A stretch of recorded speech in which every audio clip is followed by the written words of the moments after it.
What's going on, everyone? Bass here, and today we're going to be looking at 4 offensive players that I think the Packers should be looking at in rounds 2 to 3 as we get closer and closer to the draft. Now, these are going to be players that I think would fit within the Packers team. Now, they could range from anywhere from the second round to the third round, whether that be at pick 62 or pick 92. Before we get started, if you aren't subscribed already, it would mean a lot to me if you went down and clicked the subscribe button and also liked the video. Okay, to start things off, my first player is Brady Christensen, tackle out of BYU. He's 6'6", 300 pounds. He scored a 9.84 RAS with 30 bench reps, and he had a 4.89 40, which is an elite grade for being the size that he is. So Brady Christensen was a 3-year starting left tackle at BYU, and he only allowed 3 sacks through those entire 3 years, so 1 a year. And he protected Zach Wilson's blindside his whole college career, so that's very important. In 2020, he only allowed 1 sack and 2 hurries, which earned him a 96 PFF overall grade with a 95.5 run block grade, a 95.2 pass block grade, and a 97.2 zone grade. Now, Brady Christensen can play tackle or guard. I think teams could definitely put him at either. If he was drafted by the Packers, they'd probably put him at tackle. He's great in a zone-heavy scheme, which the Packers do run, so I think Brady Christensen would be a good pick for the Packers. Alright, so moving on to the pros for Brady Christensen, he has great hands. He rides every block to the very end. He's not antsy at all in pass protection. He lets defenders declare their intention before he does. Great technique. I believe Brady Christensen is NFL ready right now. He has back-to-back years of an elite pass protection grade protecting Zach Wilson, so we know he can definitely protect 12. He also has really good strength. He slows the edge rush with his inside hand. And he's also a player that could fill in at left tackle if we need him to when Bakhtiari is still healing at the beginning of the year, because we don't know if he's going to be ready for week 1. I don't think he will be. Now, if they drafted someone like Brady Christensen, I'm not sure if they would put him at left tackle or stick with Billy Turner staying over at left tackle and then maybe have someone like Brady at right tackle if they were to draft him. Then that obviously leaves a hole at center. Lucas Patrick could obviously go there. And then John Runyon could play guard or something of that along those lines, but I definitely feel he could play either tackle spot and also guard in a pinch. As for the cons on the flip side for Brady Christensen, he's somewhat stiff in space.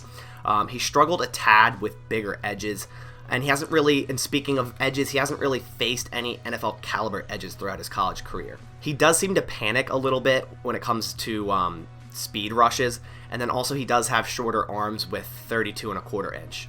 But overall, I'd be really happy if the Packers were to select Brady Christensen at pick 62. If he were to somehow fall to 92, I think he would be an absolute steal. But say if the Packers trade around in the second to third round, anywhere between 62 and 92, I think Brady Christensen is a great fit. It seems pretty apparent the Packers are going to get an offensive lineman early. Now, I'm kind of on the fence with this because they drafted 3 guys in Stepniak, Hansen, and Runyon last year, and I don't think they're ready to just give up on Stepniak and Hansen. Obviously, Runyon showed some great promise last year, but I still think they should draft a tackle in this draft, so Brady Christensen's definitely one I do like. Alright, so moving on to my next player is a player that screams Packers. He seems like a wide receiver the Packers would 100% draft, and that is Nico Collins out of Michigan. He's 6'4", 215 pounds, and he scored a 9.56 RAS. And if you're wondering why I always show their RAS, the relative athletic score, is because I'm pretty sure it's around 83% of players Gutekunst has drafted has an 8.0 plus RAS. What earned him that RAS is obviously his size being 6'4", 215, but he also ran a 4.45 40 being 6'4", which is crazy, with a 37.5 inch vertical. He put up 14 bench reps and a 10'5" in broad jump. So in terms of physical traits, he is 100% there. As for his career at Michigan, he was a 2-year starter at Michigan. He opted out in 2020, but in 2018, he had 38 receptions for 633 yards, 6 touchdowns, which gave him a 16.7 yard per reception with a 73.0 PFF grade. In 2019, very similar, 37 receptions, 729 yards, 7 touchdowns with a 19.7 yards per reception with a 70.9 PFF rating. It's important to know 97% of his snaps in his college career came out wide, so Nico Collins is definitely that traditional X or Y receiver and is not going to be playing in the slot. And as I said before with the RAS, he really fits that Packers mold with his size, his speed, and his RAS. grade. The Packers seem to always go after these 6'3", 6'4", 6'5" receivers with the mid 4.4 40 times. Alright, so let's move on to the pros for Nico Collins. He is a very physical receiver. He used his arms and shoulders to maintain separation. And he also has a great extra gear when he's running downfield.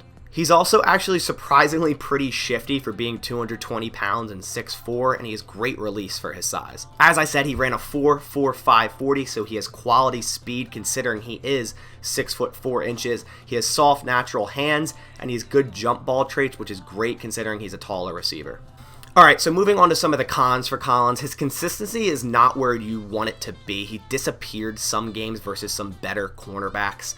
He is not great break speed, especially when he's running like in-breaking routes. It's not great cut speed in terms of that. He's more of a build-up speed type of player. He also hasn't really been a dynamic yak player, but that's okay considering his other skill sets. He also has some issues against press coverage, which obviously he can work on, but those are things to look out for. And then obviously he opted out of 2020, so we haven't seen him since 2019, and that is, like I said, with everyone else that opted out for 2020, always something you have to monitor. Nico Collins has been climbing draft boards recently. I've seen he could easily go in the 3rd round. So if the Packers are selecting at 92 and haven't drafted a receiver in the 1st or the 2nd, and Nico Collins is still on the board, I really do see the Packers selecting him or taking a very long look at him. Like I said, he fits the Packers mold. He's someone I think Gutekunst would definitely draft. So he's definitely someone to look out for the Packers drafting in the 3rd round. Alright, so for my 3rd guy, we're moving back to the offensive line, but this time we're going to go interior, and I know it's definitely going to be a fan favorite, and that is Quinn Miner out of Wisconsin Whitewater. 6'3", 320 pounds, a 9.98 RAS with 33 bench reps and a 4.99 40-yard dash. This guy is a complete athlete. Now, I know a lot of you know about him and definitely want the Packers to draft him. Anytime there's someone coming out of the state of Wisconsin, Packers fans always want the Packers to draft them. It happened with Jared Abbrederis and the likes of other players as well. As for his college career, he was a 2-year starter at left guard. Obviously, the 2020 season was canceled in his division, but he was invited out to the Pro Bowl this year, and he absolutely blew up the Pro Bowl, just throwing guys around that were NFL caliber talent, and it really impressed a lot of people. He also even posted a video of him dunking a basketball, which is extremely impressive considering he's 6'3", 320 pounds, so I'll post that right here.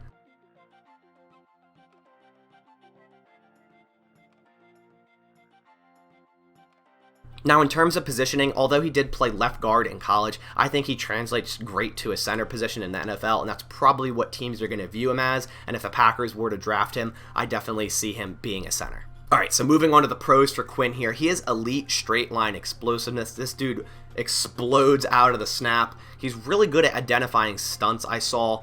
And then also he comes off the line low, and he's pretty much a battering ram. He just gets lower than other players and just batters through them. He has an ideal build for any interior offensive line position. Like I said, could play guard, probably going to play center. And his athleticism is great, and he works down the field in screen games. He has the athleticism to do so. As for the cons for Miners here, his agility is not his strong suit, so mirroring on the move can be an issue for him. And he also always plays the power game, but will need to add a level of finesse and patience to succeed in the NFL. It's going to be a lot harder to always play the power game when you're facing players like Ndamukong Suh and Aaron Donald in the NFL.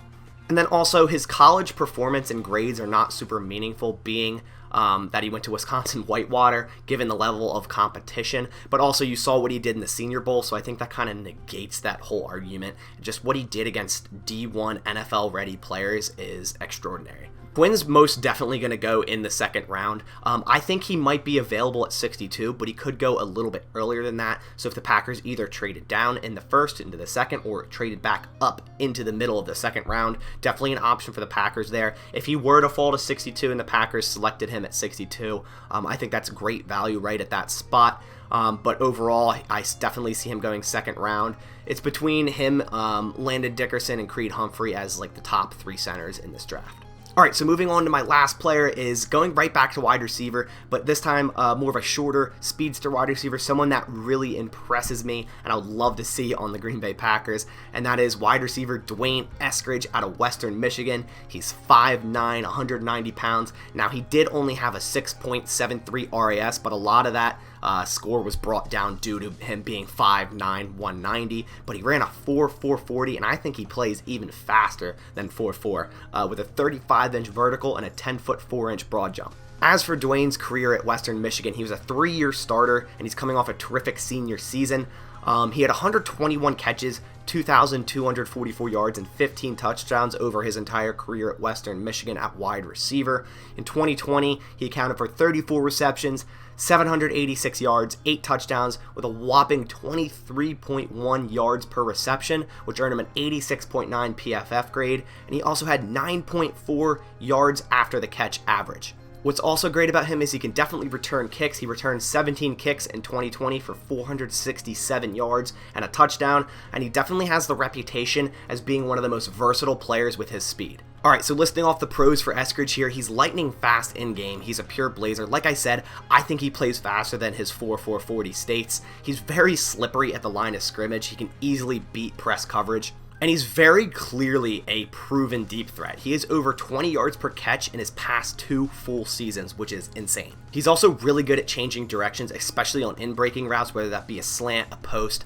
a deep dig, anything of that sort, he's really good at breaking in on. What really impresses me about him also is he can really get up to high point a ball being only 5'9". Now, obviously, like I said, he does have a 35-inch vertical, so it really impresses me when he really goes up to grab a ball out of the air. Alright, so on the flip side, Dwayne Eskridge's cons would be he's a limited route tree in college. Over half of his yards in his career are from go routes, posts, and slants. Another thing to monitor is he also had some drop issues earlier in his career. He has gotten a little better with that, but he also has always kind of struggled with contact. He's also not a physical receiver, and that is to be assumed, being 5'9", 190. He played outside at Western Michigan, outside receiver, but he's probably most likely going to translate to a slot in the NFL, and if the Packers were going to draft him, he would probably be a vertical threat slot receiver. Another thing to monitor is he really outclassed every cornerback he faced athletically. He pretty much just had to run by them, and that's what he did, and he scored a lot doing that.